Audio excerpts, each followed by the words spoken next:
Well, it's one of those really cool days where at Learn Academy, we've got a whole new cohort of students that's going through, and it got me reflecting again on what it feels like to get onboarded for the very first time. And I'll tell you what, I don't know about you, it was scary. Yeah, the onboarding process is hard for everybody.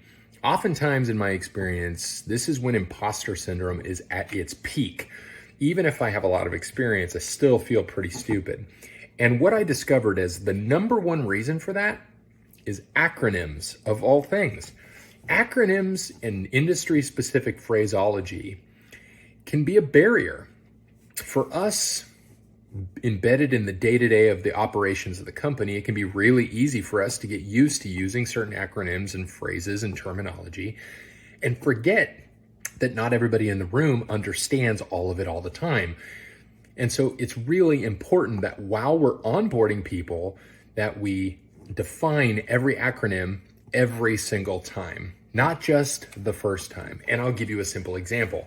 I was in a client meeting a couple of years ago, and the person I was talking with kept using the term IC. And I felt pretty stupid because I had no idea what they were referring to.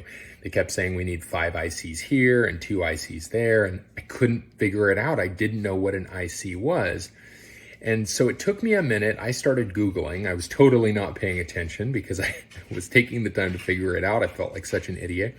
It just meant individual contributor. Now, in their world, they use the term IC all over the place. And in a lot of teams, especially technical teams, they do too. But it was not a term, even after 15 years of experience, I had heard on a regular basis.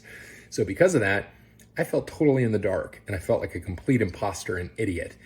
When had they just defined the term for me and taken that moment, or had I advocated for myself a little earlier, I would have understood what it was, and we wouldn't have had an issue at all. So remember, acronyms, phraseology, and domain-specific terminology needs to be clearly defined during the onboarding phase so that everybody's on the same page and we can all be productive from day one. Hope that helps.